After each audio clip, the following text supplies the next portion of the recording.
host, Mike Morrison, and also president of the Friends of the Milford Upper Charles Trail. I'm here today with a special guest. I have Tom O'Laughlin, Chief of the Milford Police Department, here with me. Chief, thanks for being here today. Hey, Mike. Thanks. So here today we're talking about some of the public safety aspects of the trail and some of the questions that came up when the trail was first proposed and developed years ago. Were there any questions or concerns from the neighborhoods, people whose property abut the trail or anything like that that came up years ago? I think reasonably so. There were concerns of people that abut the trail, but even people from the neighborhoods that were close to the trail. Yeah. When you're attracting a number of people into an area that customarily you didn't see that number of people. That's right. So they expressed concerns of potential criminal activity and how was it going to be monitored and Right. who was going to be out there making a difference.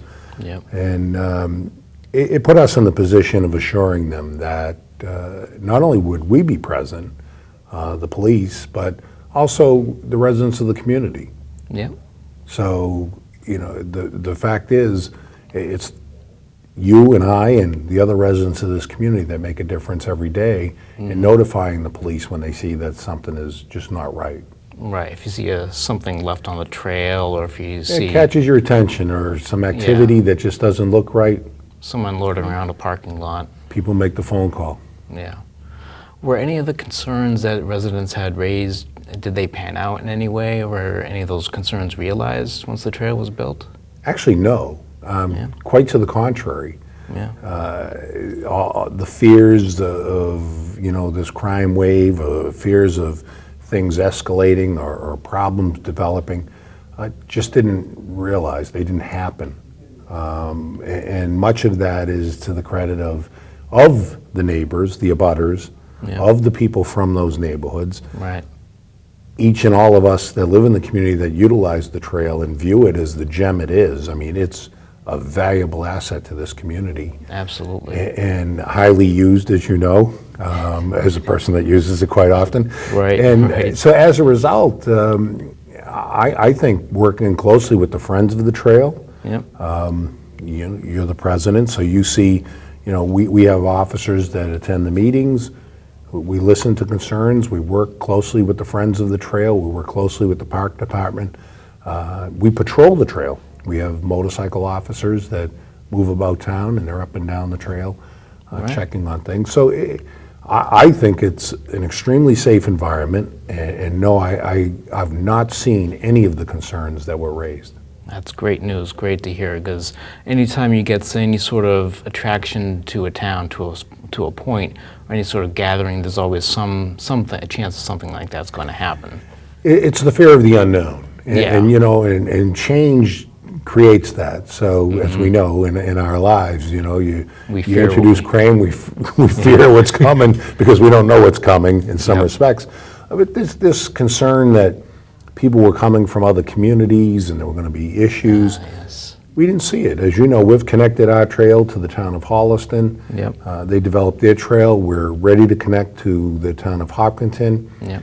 There are other communities beyond that, and they've had the same experience. We've communicated with them on our approach.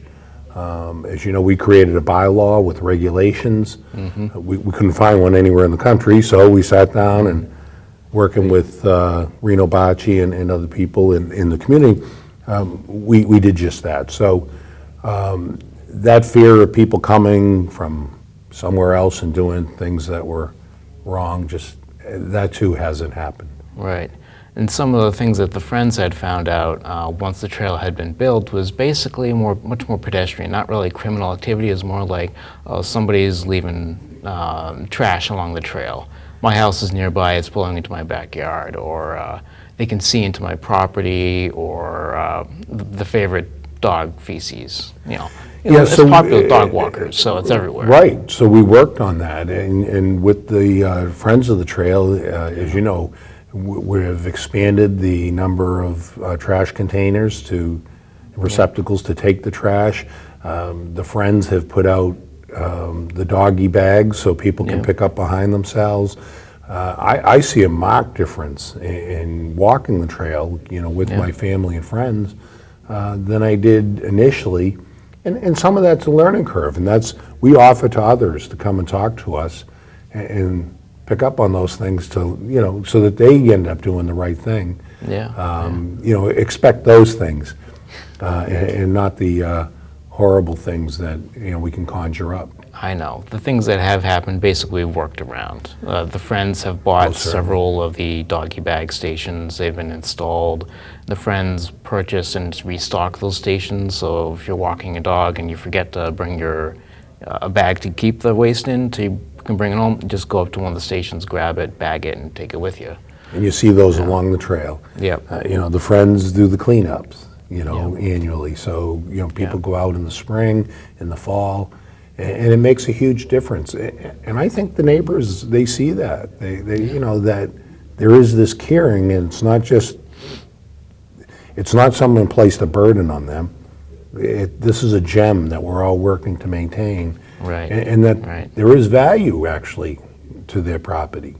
Yeah. To have such an ability to walk out the door and go onto the trail and go literally from one end of the town to the other. Yes. And I wasn't there for the early days, having moved to town after it was already built. But some of the common things you see or hear of when you see something new, again, fear of the unknown. What is it going to do with my property values or privacy of that sort of thing? And as far as I know, none of those have really played out.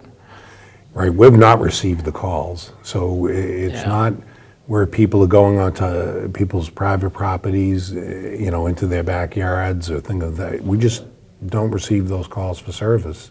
Yeah. I think that for the most part, families in those neighborhoods, they see the path as an asset as much as they would if there was a ball field next door. Right. Others are going to use the ball field, whether it be soccer or baseball, whatever the case may be, but their children as well. Yeah. So, and the path the range of age is toddlers, babies, on up to, the senior citizens And have a walking club.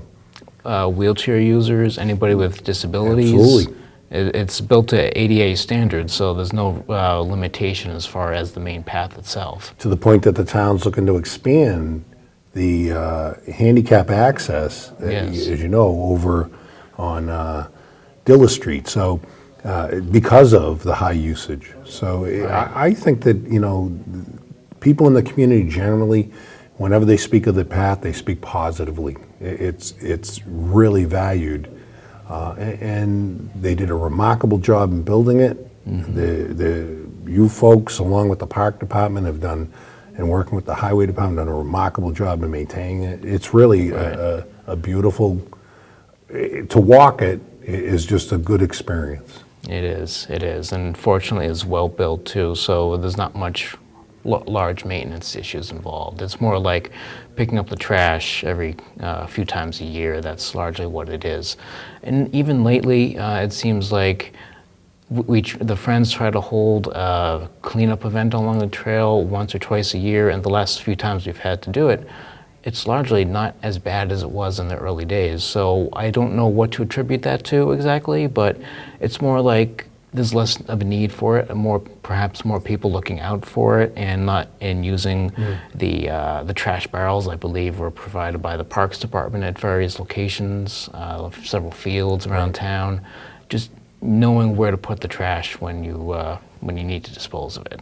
So I think it's led really to that level of respect and responsibility that the Friends, along with the town departments, people see, they value it. So it's, I don't want to be the person that messes it up, whether it's a guilt trip or not. But it works. And the end result is, I agree with you. I see a big difference. Once we started to see, those are issues that we didn't anticipate.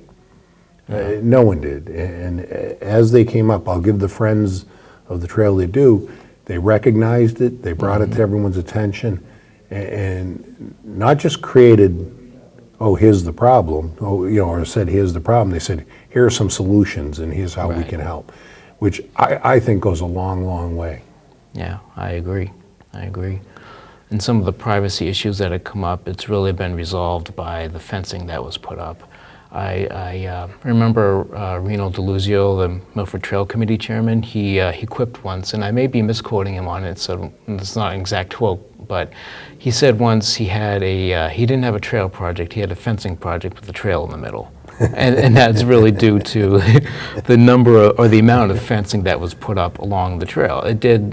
It is level with a lot of backyards, neighborhoods in town, and so as part of the trail bylaws, or maybe the trail development guidelines he had developed, there were specific rules and that said, okay, if your property is within like X number of feet of the trail surface, we'll put up a fence along that stretch of property from the each side, and that pretty much resolved any concerns people had. It's a 6-foot tall wooden privacy fence, so there's no chance of seeing through or anything like that. And they had concerns, as far as motor vehicles being out on the path. Yes. And, things of that kind. So we not only wrote the bylaws, but the access points, and if we have to bring emergency vehicles onto the trail, how do you get them onto the trail? So if we have to go help someone, or there's a fire up in the woods, or whatever the case may be.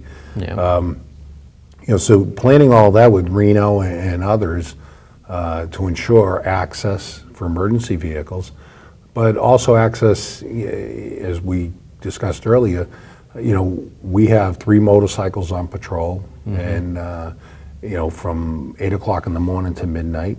So those officers patrol the trail, Right. As well as the town generally, but they do ride along the trail. And the interesting thing from the officers is they find, even at a lower rate of speed moving along the trail, because there are people walking and biking, Of course. so they're very observant of that. They can still move from one side of town to the other quicker, because traffic can be heavy during rush hour. So, It certainly can be. but the other side from the police perspective is the number of people the officers encounter that they stop and talk to, the number of people that, the kids want to see the motorcycle, they just want to talk to the police officer. Right, so it's a phenomenal opportunity for us, as far as interaction with families along the trail. Absolutely. In a very, very positive light. So the officers that work the motorcycles that move along, they enjoy it. It makes a difference. If we have to get in there quickly, they can get in quickly. And then we did purchase an ATV. Right. So if we have to get not only in there, but in the wooded areas, to bring someone out that might be hurt, Right. we have that ability now. And regardless of whether there's ice or snow or whatever the case may be on the path. But we do monitor the path in the winter months. We don't want snowmobiles out there. That's right. They're not allowed. So they kind of stay towards the high tension wires. They know the parameters. So it's worked out extremely well from the perspective of the police department. But as a resident of this community, I say it time and time again. I think it's the gem. It is.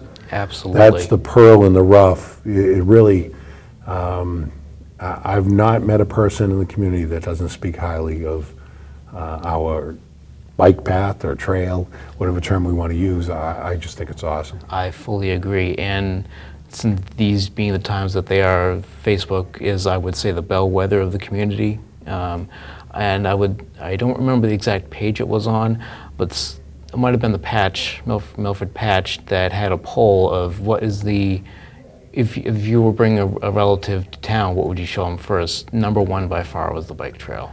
And I think that's just telling it right there. You walk along and it's like you're somewhere else. It's really just, it's a great experience. And it is an opportunity to see people that you don't see every day. Absolutely. That from the community. And to stop for that minute, have that pleasantry, that exchange, and then you move along, to your destination, whether you're walking halfway, quarter of the way, you're headed towards Holliston or headed towards Hopkins. There's so many variations of, walks that you can do. So it's really, truly just a great experience. I agree. I can't count how many times I've had that very same experience, just running across someone that I know from the neighborhood or from my old neighborhoods that run across on the trail, and we just stop and have a chat for a while. Another thing that came up during the trail development, this is what I recall from Reno, was basically timely notification to the abutters about the proposal trail. Because sometimes, I think in the early days, some property owners weren't notified or didn't get notified in a timely manner. So just making sure that certified letters were sent to the property owners, just make sure that they know what's going on. I agree. If you have to involve people. Yeah. I mean, they're going to be your spokespeople in a lot of ways. I mean, the folks that live right there, if they believe in it and if they enjoy it, that's what they're going to express to others who may be coming to visit. So I think it's like any business, what's the best business? It's word of mouth, right? Someone else goes out and says nice things about you, you're going to do more business. So it's, Agree. I couldn't agree with Reno more. The involvement of each of the neighborhoods, especially the people that abutted, I believe was critical in my observation, involving them. It's really amazing to see the number of side trails, sort of unofficial ones, that have sprouted up. Just going from people's backyards to the trail or maybe to another trail in the area.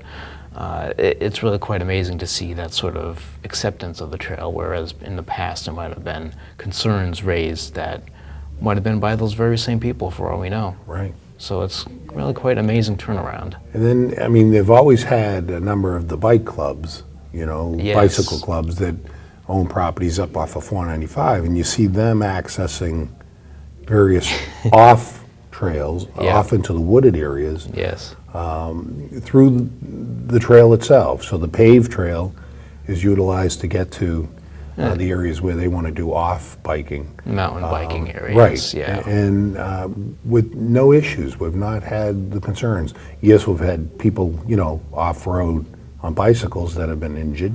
And like anyone else, we're going to go help them. Yeah. And get them the medical, help that they need. So, but we always had that. The trail actually helps us because we can get in there quicker, safer, and with the necessary equipment to make a difference. But it's a rare occasion that we run into that, but we do. Yeah. But the trail itself, no issues whatsoever. And there were several old quarries in town, Milford being an old granite quarrying center, that have become popular destinations, of course, for the local teenagers. And of course, accidents happen. I believe there was one in recent memory. And the trail itself, well, it not only makes it easier to get to them a little bit, most people know where they are, it's also easier to get to the quarries too. Right. And I mean, access to the quarries is important for us as well, because we do go in and patrol those areas, because we don't want, young people to get hurt. Right. We want to express to them the dangers of what they're doing. If they're in areas where they're not allowed because it's been posted, we let them know, look, you can't be here. Yeah. There are some that are not posted, and it's more going in, but it gives us that access. Before the trail, that was an all-day event. It was a slog. It was an all-day event. So now officers can get in there, they can address issues, with young people, and then from there go back to patrolling the neighborhoods. Right. So it's made a difference for us in that regard. But I think that survey, if you really look, and there's a lot of beautiful assets in this community, but the trail really comes up. I go to the senior center. I'm on the Council on Aging as a board member, Right. and they have the silver sneakers. So there's a group of seniors that every day they, when the weather's nice, they strap on their sneakers and off they go. And it comes right to the back of the senior It comes center. right to the senior center, the trail does, yes. Can't get any further So than that. it puts them right at home. But, there's no safety issues. Right. I can remember when first talking to Reno, the trail was going in, geez, kind of what you see on college campuses, those telephones with the blue light on them. Oh, and call boxes. Call boxes. So, should we put those in? And, I was not in favor of that. At that time. At a time where we're taking fire alarm boxes out of neighborhoods because everyone has a cell phone, I asked the trail folks in the town to slow down. Let's wait, take a look, and see if it becomes necessary. And I had two concerns. One is you start to give the impression that there's going to be problems, and problems will come your way. Yeah. That's my experience in my business. But the other one is, why go to that expense if you never realize It's issues? a hardwired phone line running to a box that needs maintenance, and And we've not experienced those issues, so, that's fortunate. Yeah. Probably the biggest issue is in this community, unlike others, the highway department and other communities manage all the street lights, directional lights. I manage them. So I inherited all those flashing yellow lights so pedestrians can get across and bicyclists can get across. So right. I'm the person that has to make sure they're operational, and so it actually added some work and headaches, for me, but even those systems have functioned very well. I was very leery of the flashing lights. Would people stop and allow the pedestrians to cross? Would they allow bicyclists to come across? Would they see people coming down the road? And they do. It's an incredible thing that I think more people stop for those yellow lights than stop for stop signs. It's one of those things. And I think it's a level of knowledge and respect people have for the bike path that other residents of the community using it, and they know it's set off by motion, and people actually they stop without question. Yeah, and more to that point, initially some of them were set up for motion only. Now the trail committee is coming back and putting push button sensors in as an added measure of safety, not only in case you need another cycle to get across, but also, motion sensors fail. They have. I'm a daily trail user, certainly in the summer and often in the winter, except when there's 2 feet of snow. Or last year. 10 feet of snow. Oof. And you come across, there's several, and with you ride up and you think, and you have to do a dance, a jig, try to wave your arms around, and nothing happens. But now you just go push the button, there you go. And it's so much easier. You've done something as opposed to, did you stand in the right spot? Did I not? Is it not working today? Is the battery dead? I don't know. So Reno had talked about that at town meeting as far as putting the activator buttons, and that makes sense. It's also the size of the person, so you get young kids, are they going to set it off? Because if they're running ahead of parents, nothing more frightening, and you just hope it. I think the number of motorists that I've never seen someone just go right through the flashing yellow light. I've not experienced that, and I'm around town all day. So I'm not saying it doesn't happen, but I think people have a respect, and much of that is just the value they see in the trail. Right. And there's certainly a lot of cases where that could happen, could lead to accidents or things like that. I remember the census numbers. The Friends do an annual census of the trail users. I don't have the numbers off the top of my head, but I remember reading that the total census numbers for last year were 5 times what was predicted for the entire trail, and that's just for the Milford section, about 6.5 miles. Wow. So for the whole total 22 or 20 mile loop of the Upper Charles Trail, they predicted X number of people. Milford section alone is 5 times that. So it's been more than accepted by the community and surrounding communities, and I think everybody realizes just how much of a gem it really is. And just to wrap things up, it seems like there's really been very few substantial problems with it, if any at all. It's more of the minor stuff, like we've been very fortunate, and I think much of that really comes down to the work of the Friends, the work of the park department, the highway department to make the trail welcoming, and also the trail itself. I mean, it's beautiful. You walk from one end to the other. It's gorgeous. So, when you take that, I believe that the people in the community truly see the value of the trail, and it's free.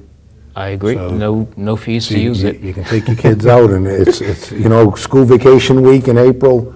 Yeah. It's a freebie. So there's an afternoon, and you go have a bite to eat. Yeah. Bring it along with you. As you know, you can stop along the way, Pheno Field, other places. So In the summer, take the kids out to the trail, to the town pool, and right. cool off. Yeah. So we're very fortunate, and from a policing perspective, for us, it's really we're honored to work with you and the other friends of the trail to make a difference, because that's really the fabric of our community. That's what we're about. This is really the gem. And we're glad that you and your department is there to help should something happen, even though it's extremely unlikely. So Chief O'Laughlin, thank you very much for coming out here today. Thanks, Really Mike. Thanks for enjoyed our having me. conversation. Appreciate it. And and if you'd like to learn anything more about the Upper Charles Trail in Milford, check us out on YouTube, the Trail Talk Library. You can learn more about the history of the trail. Thanks for tuning in. I'm your host, Mike Morrison. Have a great day.